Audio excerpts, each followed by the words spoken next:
A bill has been introduced in Colombia's Congress to prohibit surrogacy. The bill, titled Women Are Not for Rent, Children Are Not for Sale, seeks to outlaw the practice. Supporters of the legislation say that it's to protect vulnerable women from reproductive exploitation and prevent women, and children that is, from being treated as commercial products. Right now, those who are surrogates must register with the clinic, but if the bill passes Congress, anyone caught breaking the law could receive a prison sentence of up to 16 years. Now to the U.S. and an update on surrogacy case we first brought you last week, the story of baby Gabriel. McKenna West refused a request by the biological parents to terminate her pregnancy when her unborn baby was diagnosed with a severe congenital heart defect. West traveled to Texas where she gave birth. Now the couple is seeking more than $100,000 for alleged breach of a surrogacy agreement, along with unspecified damages. And by the way, the Catholic Church considers surrogacy to be gravely immoral. In 2024, Pope Francis called the practice to be banned universally, and Pope Leo XIV condemned surrogacy in his address to the world diplomats in January. Likewise, there's the practice of surrogacy. By transforming gestation into a negotiable service, this violates the dignity both of the child, who is reduced to a product, and of the mother, exploiting her body and the generative process and distorting the original relational calling of the family. I'd like to bring in Kimberly Bird, the Communication and Public Affairs Senior Specialist for Live Action, and Christina Bennett, News Correspondent for Live Action. Ladies, thank you so much for being with us today. Thanks for having us, Eric. Christina, let's start with you. Should Texas and the U.S. more broadly consider changing the laws on surrogacy and ban it?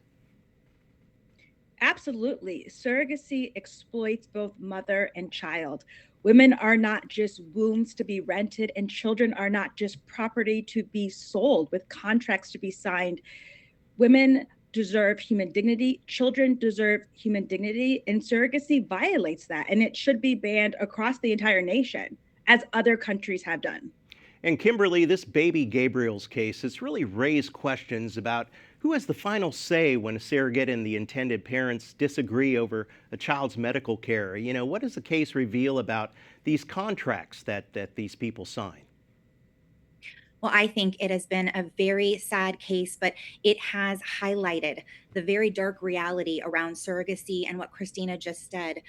These abortion clauses that are put in contracts are absolutely atrocious, and no one has a right to tell a woman the baby she's carrying she has to kill. And absolutely, surrogacy should be banned. As Christina said, other countries have done it or have at least put severe restrictions on it. And Kimberly, surrogacy is banned or heavily restricted in countries involved such as France, Germany, Italy, and Spain. Why do these countries take that approach, and is there anything that the U.S. learn from this?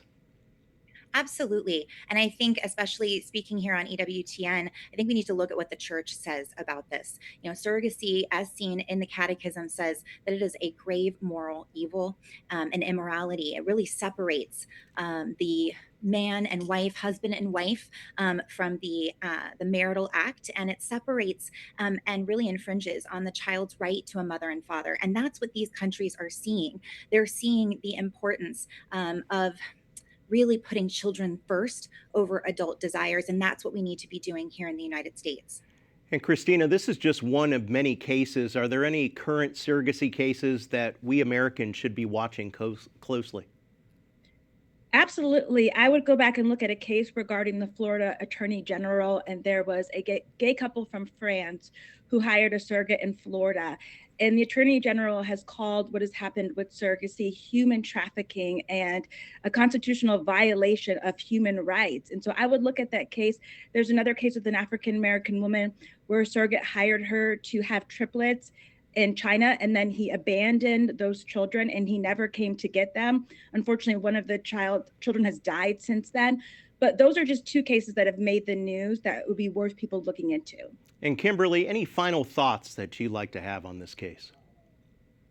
Well, as of right now, we just want to continue to encourage everyone to pray for McKenna West, for that the biological parents, really have a change of heart. We want to pray for the baby that has had his first of several life-saving surgeries, and we really want to see this resolved where McKenna receives custody, that the child receives life-saving care, and that we just want to, really let this shine a light on surrogacy that is banned in our country.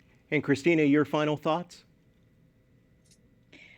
We are standing with McKenna. She is a hero. She is selfless, and we are praying for her. Live Action has a webinar tonight where we are going to be joining with thousands of people throughout the country, praying for McKenna and praying for this precious baby boy, and of course for surrogacy to end as well.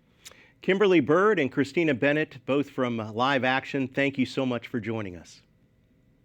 Thank you, Eric. Thank you.